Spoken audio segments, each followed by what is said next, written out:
Nusrat Akter user নেমটা আমরা copy করে নেব। দেখেন আমরা কপি করে নিচ্ছি,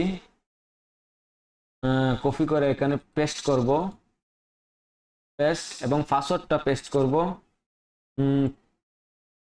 পাসওয়ার্ডটা আমরা নিচ্ছি এখান থেকে, দেখেন পাসওয়ার্ডটা কপি করতেছি,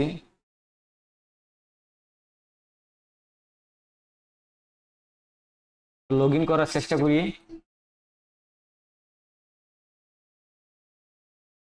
হ্যাঁ এদিকে দেখেন মানে আমরা ওনার আইডিটা হ্যাক করতে পারছি। দেখেন নুসরাত আক্তার উনি কার কার সাথে এসএমএস করেছে, দেখেন আমার সাথে এসএমএস করেছে আর অন্যান্য মানুষের সাথে এসএমএস করেছে।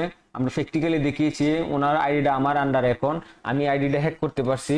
দেখেন পাসওয়ার্ডটা হলো এরকম, মানে এটা হলো ইউজার নেম এবং এটা হলো পাসওয়ার্ড। উনি ক্লিক করে ইউজার নেম এবং পাসওয়ার্ডটা দিয়ে দিয়েছে, ওনার আইডি সাকসেসফুলি হ্যাক করতে পারছি। আশা করি বুঝতে পারছেন।